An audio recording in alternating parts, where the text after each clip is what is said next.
कि जो वाकई दंगाई है, जो कोई दंगा करते हैं, चाहे वो मजहब के नाम से करें या किसी और टूल से करें, तो उनको निष्पक्ष तौर से देखना चाहिए। और मेरा कहना ये होगा कि जो बेगुनाह लोग हैं उनको ना परेशान किया जाए। अगर किसी ने हंगामा किया है तो उस पर एक्शन हो। खाली आई लव मोहम्मद पोस्टर लगा देना, मैं समझता हूँ कि थोड़ा सा दो पिलर, जुडिशरी और मीडिया, दोनों अगर सरेंडर कर जाए, दोनों अपना रोल ना निभाएं, तो डेमोक्रेसी क्या बचेगी? फिर तो वो मावोक्रेसी हो जाएगी, जैसा कि अरिस्टोटल ने कहा। पढ़े डेमोक्रेसी लिखे लोग हैं, उन लोगों में ये धारणाएं पड़ रही है कि कहीं ना कहीं जो है मुसलमानों के साथ पक्षपात किया जा रहा है। देखिए, ये फीलिंग तो जा रही है, ये मैसेजिंग हो रहा है कि पक्षपात हो रहा है, ऐसी बात नहीं है, मैं इसको बिल्कुल डिनाई नहीं कर सकता। मैं तो ये चाहूंगा कि हमारे योगी जी वहाँ जो मुख्यमंत्री हैं, उनको ताकत है उनके पास, और लॉ एंड ऑर्डर की पूरी तरह उनको जिम्मेदारी है। क्या सुप्रीम कोर्ट जैसे न्यायालय है हमारे देश में स्वतः संज्ञान लेते हुए कोई ऐसी कार्रवाई नहीं करती है? जो साल 1.5 साल से जो बंदा प्रोटेस्ट कर रहा है, उसकी आवाज ना सुनकर जब इस तरह का उग्र आंदोलन होता है तो उसे जेल में डाल दिया जाता है, तो क्या न्याय कब मिलेगा? देखिए, सोनम वांगचुक के लिए तो मुझे यही शेर याद आ रहा है, काट कर जबा मेरी कह रहा था वो जालिम, अब तुझे इजाजत है हाले दिल सुनाने। तो अब तो ये हुआ कि जेल में डाल दिया गया उसको। तो ऐसे में जो है मुस्लिम पर्सनल लॉ बोर्ड जो मुसलमानों की कयादत कर रहा है पूरे राष्ट्र में, वो नाराज है सुप्रीम कोर्ट के फैसले से, कैसे देखते हैं आप? देखिए, ऐसा है, वो मैंने जजमेंट पढ़ा है, 2-3 पॉइंट पर तो रिलीफ मिला है, लेकिन बहुत सी पॉइंट्स पर रिलीफ नहीं मिला है। वो तो फाइनली तय होगा, लेकिन आप सुप्रीम कोर्ट के सामने। इस वक्त हम लोग उत्तर प्रदेश की राजधानी लखनऊ में हमारे बीच रिटायर्ड जस्टिस बी.डी. नकवी साहब हैं। जिस तरह से खासकर हिंदुस्तान में आई लव मोहम्मद को लेके, मोहम्मद सल्लल्लाहु अलैहि वसल्लम को लेके पूरे भारत में प्रदर्शन हो रहे हैं। मुस्लिम समाज जिसे अपना मरकज अकीदत कहता है, जिस नबी के अनुयायी हैं, वो तमाम की जो है भावनाएं दुखी हैं, क्योंकि कानपुर में जिस तरह की घटना हुई और पुलिस प्रशासन ने पोस्टर लगाने के बिना पे वहां के लोगों पे एफआईआर दर्ज की, उससे पूरा देश का माहौल इस वक्त जो है सांप्रदायिक हो गया है। आइए हम हमारे बीच बी.डी. नकवी साहब हैं, इनसे पूछते हैं, सर कैसे देखते हैं इस तरह की घटनाओं को? जिस तरह से पैगंबर मोहम्मद सल्लल्लाहु अलैहि वसल्लम की शान में जिस तरह से उन लोगों ने जुलूस निकाला, 5 सितंबर का वाकया है, कानपुर में एक बैनर लगाया गया, परमिशन इस तरफ के रोड की थी, बैनर जो है दूसरी तरफ लगा दिया गया, इस वजह से पुलिस प्रशासन ने उन पर कार्रवाई करी, कैसे देखते हैं? देखिए, ऐसा है कि ये बड़ा डेलिकेट सवाल है जो आपने पूछा। आई लव मोहम्मद अगर कोई आदमी कहता है, तो हिंदुस्तान का संविधान उसको ये इजाजत देता है कि वो मजहब की उसको आजादी है, अपनी बात कहने की आजादी है। लेकिन इसके साथ साथ जो बैलेंस है, किसी भी चीज को हम मजहब को टूल नहीं बना सकते सियासत का। अफसोस की बात यह है कि यहाँ की जो सरकारें हैं जो चल रही हैं, वो पूरा धार्मिक उन्माद का मौका देती है कुछ लोगों को। अभी मैं देख रहा था कि इंदौर के अंदर मुसलमानों को बहिष्कार करो, इस तरह का एक जुलूस निकल रहा था, शायद उस पर कोई रोकथाम नहीं की। एडमिनिस्ट्रेशन को निष्पक्ष होना पड़ेगा, ईमानदार होना पड़ेगा, और इसके साथ साथ जो हमारे लोग मजहबी रहनुमा हैं, उनको अपनी सियासत से दूरी बनानी पड़ेगी।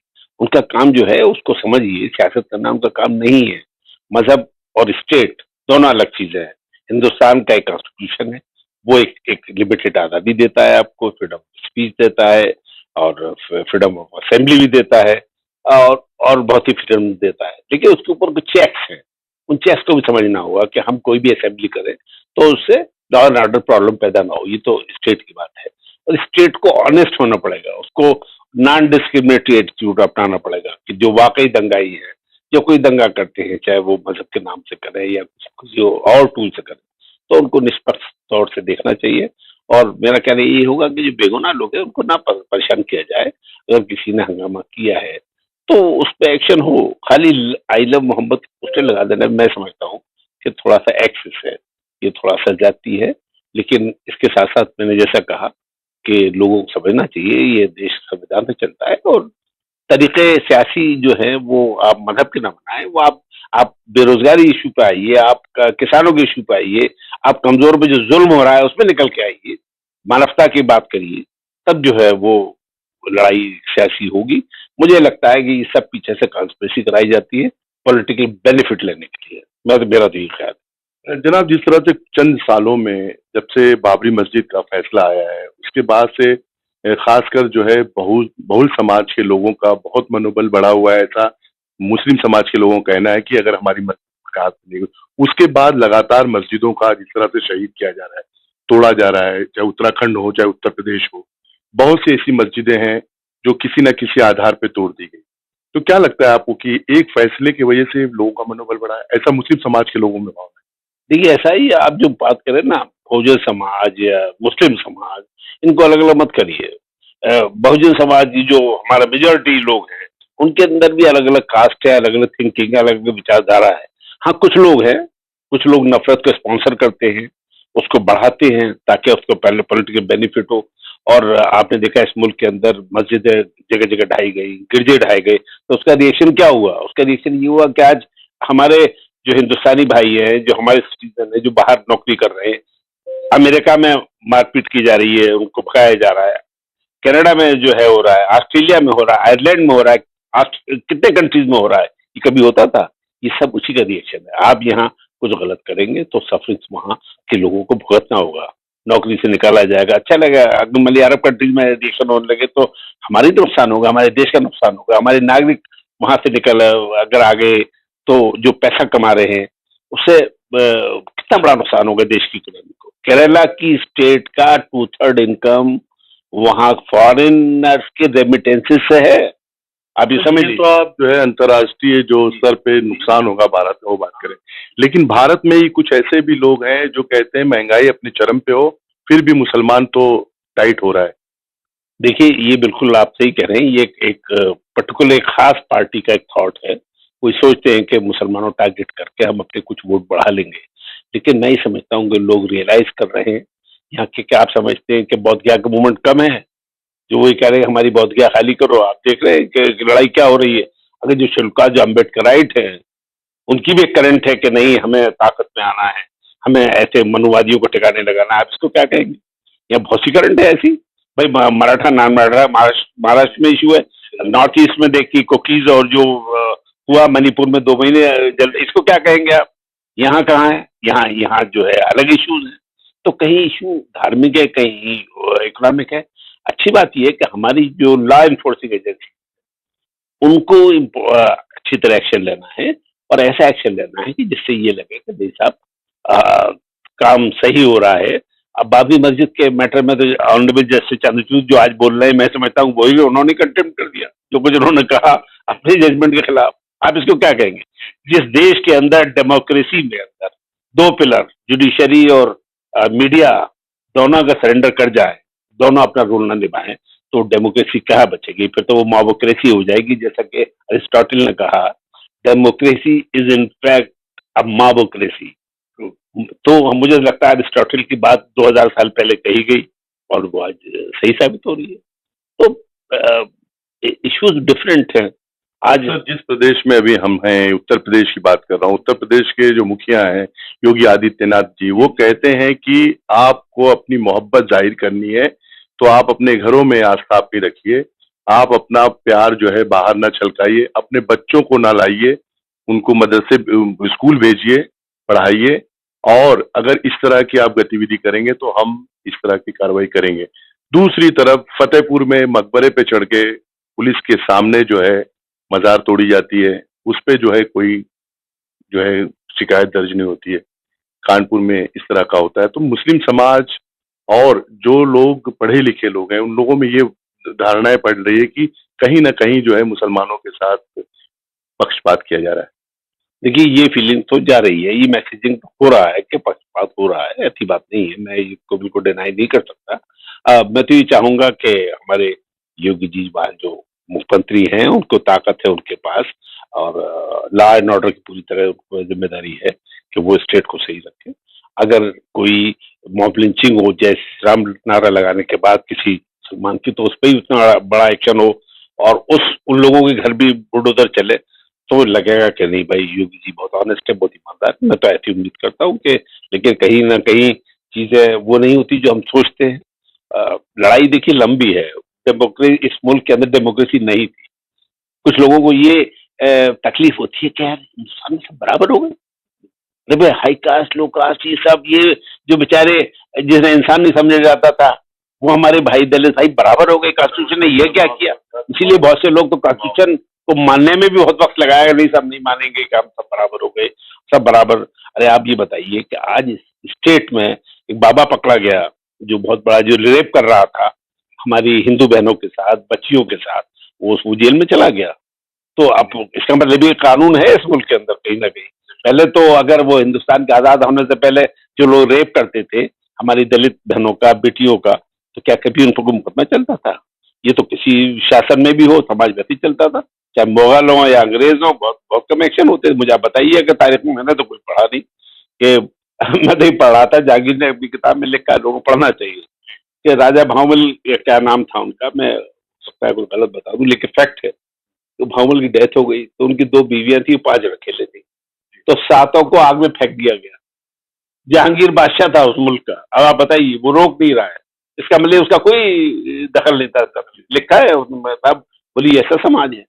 इसको ये ऐसे जुल्म की कहानियां जब आप सुनेंगे तारीख की तो आपके रोंगटे खड़े हो जाएंगे। जुल्म का ये लेवल था, बादशाह कोई भी हो, समाज में जुल्म था, समाज में बर्बरियत थी, और हिंदुस्तान के अंदर जो जुल्म हुआ है हजारों साल तक, उसकी मिसाल कम मिलती है। जनाब, हाल ही में आपने देखा होगा कि सोनम वांगचुक जो लगातार जो है अब पिछले साल से लगातार प्रदर्शन कर रहे हैं लद्दाख के लोगों के लिए अधिकारों को लेके, और उन्होंने यहाँ तक के आरोप लगाया कि चाइना ने हमारे देश की बहुत सी जमीनों पे कब्जा कर लिया है, आवाज उठाई।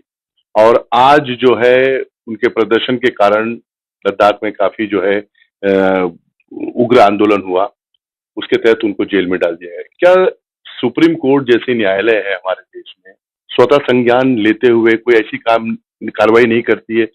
जो साल 1.5 साल से जो बंदा प्रोटेस्ट कर रहा है उसकी आवाज ना सुनकर जब इस तरह का उग्र आंदोलन होता है तो उसे जेल में डाल दिया जाता है, तो क्या न्याय कब मिलेगा? देखिए सोनम वांगचुक के लिए तो मुझे यही शेर याद आ रहा है, काट कर जबा मेरी कह रहा था वो जालिम, अब तुझे इजाजत है हाले दिल सुना। तो अब तो ये हुआ कि जेल में डाल दिया गया उसको, और जो वाकई ये लड़ाई लड़ रहा था डेमोक्रेसी के अंदर, प्रदर्शन करना, ये सब करना एक फंडामेंटल राइट है, इसको इसको आप अलग नहीं कर सकते। मान स्टेट ने एक्शन ले लिया, बॉर्डर स्टेट थी, बॉर्डर स्टेट का तो सोनम वांगचुक से बेहतर कौन जान सकता है कि चीनी कितनी दूर हमसे खड़े हैं या कितनी जमीन उन्होंने हड़प ली। ये बात तो ऑन रिकॉर्ड है, ये बात तो बड़े बड़े नेताओं ने कही, ऐसा तो नहीं सोनम वांगचुक ने पहली बार कह दिया। बीजेपी के जो बड़े नेता है और वो बीजेपी के कुछ लीडर जो है वो जो आजकल नाराज है, क्या नाम बताइए उनको, मुझे याद नहीं आ रहा अभी नाम, जो स्वामी जी तो क्या क्या नहीं कहते, लेकिन मैं देखता हूँ कि शायद सरकार बेबस है उनके खिलाफ एक्शन लेने के लिए। तो कमजोर गर्दन मिलती है ना, हमारा ये मिजाज है हमारे समाज का कि कमजोर पे अगर तुम जुल्म कर सको और उस पर अपना हुकूमत जता सको। तो ये तो आप कह रहे हैं जो कमजोर पे जुल्म करना, भाजपा के कार्यालय को जला दिया जा रहा है, अभी जो है वोट चोर के नाम पे बिहार में जो है जिस तरह के प्रदर्शन हो रहे हैं। हाँ, वोट चोरी को आप कैसे देखते हैं? वहां पे एसआईआर भी आ गया है। देखिए ऐसा है कि इस देश के अंदर जिस अंदाज से राहुल गांधी ने साबित किया है कि वोट की चोरी हो रही थी विद एविडेंसेस, इस एविडेंस से पहले जो राहुल गांधी जी ने कहा उसमें, उससे पहले लोग कंफ्यूज थे, लोग कहते थे अरे नहीं साहब मोदी के नाम पर वोट पड़ रहा है, कुछ लोग कहते थे नहीं भाई चोरी हो रही है। तो राहुल गांधी ने काम किया कि उस कंफ्यूजन को दूर किया कि नहीं ऐसा नहीं है, वोट चोरी हो रही थी। मैं तो पिछले इलेक्शन में देखा, बताइए कि लोकसभा में 20-22 हजार वोट ज्यादा निकले थे जितने वोट पड़े थे। मैं उसका रेट भी फाइल हुआ था, धर्मेंद्र यादव ने शायद किया था बात को, फिर वो विड्रॉ कर लिया, बात वही कि वही दफन हो गई कि नहीं साहब कैसे वोट निकल आए। तो 2014 में कैंपेन चल रहा था, वोट बढ़ाइए वोट बढ़ाइए, सब लोग, मैं तो क्लब में बैठा था एक दिन, वहां पर पोस्टर लग गए वोट बढ़ाइए वोट बढ़ाइए। और दो आज ये कैंपेन चल रहा है वोट घटाइए, क्योंकि वोट ज्यादा पड़ेगा, वोट ज्यादा बनेगा तो वो इस्टेब्लिशमेंट के खिलाफ बनेगा, ऐसा मानना है। जब मनमोहन सिंह जी थे तब वोट बढ़ाइए ताकि बीजेपी अपोजिशन वाले थे कि वोट ज्यादा पड़ेंगे जीतेंगे, हुआ उन्हें कामयाबी हुई। अब उन्हें लग रहा है कि सरकार जनता हमारे खिलाफ है, बेरोजगारी है, लोगों को बेचैनी है। अब देखिए ना, वोट चोरी का ये मामला नहीं होता तो 10,000 करोड़ रुपया हमारे प्राइम मिनिस्टर ने बिहार की महिलाओं को क्यों देते हो? भाई दिल्ली की महिलाओं को नहीं दे रहे, यूपी की महिलाओं को नहीं दे रहे, और ना बिहार की महिलाओं को, तो ये वोटर को रिश्वत देने का काम है। मैं समझता हूँ कि इसमें सुप्रीम कोर्ट को और इलेक्शन कमीशन को एक्शन लेना चाहिए, लेकिन अब जो हाल है वो हम देख रहे हैं। सुप्रीम कोर्ट का नाम लिया सर, जिस तरह से वोट चोरी आपने कहा कि साबित हो रहा है, सब कुछ है, तो कोर्ट न्यायपालिका क्यों जो है इतनी कमजोर है हमारे यहाँ की, कि जो सत्ताधारी हैं, जो वोट चोरी करके सत्ता पे हैं, उनकी सत्ता को उनसे बर्खास्त करके जो है यहाँ पे राष्ट्रपति शासन जैसा निजाम लाया जाए। क्योंकि अगर साबित हो गया है कि जो सरकार बनी है वोट चोरी से बनी है, तो सुप्रीम कोर्ट जो है क्यों नहीं स्वतः संज्ञान लेता? आप भी खुद न्यायपालिका से जुड़े हैं। देखिए, ऐसा है कि असल में लोग डेमोक्रेसी को समझते नहीं। डेमोक्रेसी में कॉन्शियस इंसान का, उसका ज़मीर जो है, वो ज़िंदा है, मर चुका है, इसे और डिपेंड करता है। अगर अगर फ्रंट पे लड़ने वाला फौजी डर जाए, तो वो जंग कैसे लड़ेगा वार फ्रंट पे? अगर जज डर जाए, तो वो इंसाफ कैसे करेगा? ये समझना चाहिए इंसान, कि भाई वो डर गया तो कैसे इंसाफ? मेरे ख्याल से ऐसे जजों को जो डर जाते हैं अंदर, उनको रेजिग्नेशन देके घर बैठना चाहिए, ताकि और लोगों को मौका मिले। कुछ जजमेंट हुए हैं जिससे आज सामयिक टूटी भी नहीं है, उम्मीद बन जाती है। बहुत ऐसे जजमेंट है, कुछ जजमेंट ऐसे होते हैं कि जिनसे हमें लगता है कि यार ये जो है बड़ा गलत हो गया। तो बहरहाल एक 50-50 चीजें हैं, जो कुछ सही हुई, कुछ गलत हुई। बहरहाल जैसे हम चाहते हैं इंस्टीट्यूशन वैसे नहीं चल रहे। भाई अडानी हर चीज खरीद ले रहे हैं, देश में मोनोपोली हो रही है। हमारा आर्टिकल 38-39 कहता है कि रिसोर्सेज को बंटना चाहिए इस मुल्क के अंदर। भाई अगर कारपोरेट क्यों देना, थोड़ी देर को मान लीजिए, तो उसके अंदर हमारी बहुत से कारपोरेट है, भाई टाटा, फला ग्रुप, अंबानी और फला, और भी ऐसे बहुत से ग्रुप है। तो आज जो है सारा बिजनेस कारपोरेट के हाथ में सिमट गया है, और कारपोरेट का ये प्रॉब्लम है सबसे बड़ा, या जरूरत है उसकी, कि वो धर्म को इस्तेमाल करता है। धर्म का ज्यादा प्रचार है, ताकि लोग भगवान से उम्मीद लगाएं, प्राइम मिनिस्टर से उम्मीद ना लगाएं अपनी बेहतरी की। भाई इस मुल्क के अंदर आप मंदिर मस्जिद थोड़ी देर को बंद कर दें, तो इस देश में तो 6 महीने में इंकलाब आ जाएगा। लोग अधिकार मांगे। भाई जब वहां चले जाते हैं, मैं ये एक अजीब बात है, मैं कड़वी बात कह रहा हूँ इस बात को, लेकिन मजहब भी जरूरी है, सियासत भी जरूरी है, और लोगों के अधिकारों का जो है वो उसका हनन ना हो। हमारा मेन कंसर्न ये होना चाहिए कि डेमोक्रेसी में कमजोर के साथ जुल्म ना हो, उसके अधिकार उसको मिले, उसको कोर्ट प्रोटेक्ट करे। हमारा ये कंसर्न है, डेमोक्रेसी अच्छी चलनी चाहिए। वक्फ एक्ट को लेकर जिस तरह से सुप्रीम कोर्ट ने फैसले दिए हैं, उससे मुस्लिम पर्सनल लॉ बोर्ड नाराज, और 3 तारीख को धरना प्रदर्शन भी उनका शेड्यूल था, लेकिन पोस्टपोन किया गया किसी कारण से, कि जो दूसरे समुदाय के लोग हैं उनका कुछ त्योहार चल रहा है। तो ऐसे में जो है मुस्लिम पर्सनल लॉ बोर्ड, जो मुसलमानों की कयादत कर रहा है पूरे राष्ट्र में, वो नाराज है सुप्रीम कोर्ट के फैसले से। कैसे देखते हैं आप? देखिए, ऐसा है, वो मैंने जजमेंट पढ़ा है, 2-3 पॉइंट पर तो रिलीफ मिला है, लेकिन बहुत सी पॉइंट्स पर रिलीफ नहीं मिला है। वो तो फाइनली तय होगा, लेकिन अब सुप्रीम कोर्ट के सामने भी पेंडिंग है। तो कोई बात कहना थोड़ा सा एज ए रिटायर्ड जज मेरा मुनासिब नहीं होगा। मैंने जजमेंट पूरा पढ़ा नहीं है, हमारे पर्सनल लॉ बोर्ड वालों ने कहा है, उन्होंने हो सकता है पढ़ाओ, तो मैंने उसको पढ़ा नहीं है, इसलिए मैं उसको चाहता हूँ किसी ने मेटिकुलसली देखूं, और मैं उम्मीद करूंगा कि हमारा फंडामेंटल राइट में जो प्रोटेक्शन है रिलीजियस राइट का, भाई अगर जैसे हिंदुस्तान में मठों को अगर टेक ओवर कर लिया जाए, जो मठ है जगह जगह प्रॉपर्टी सरकार टेक ओवर कर ले, वो ट्रस्ट एक्ट से चलते हैं। हमारा वक्फ एक्ट क्या है? ट्रस्ट एक्ट है ना, और उसका नाम वक्फ। हमारे चैनल के साथ जुड़ने के लिए सब्सक्राइब करें और बेल नोटिफिकेशन दबाना ना भूलें।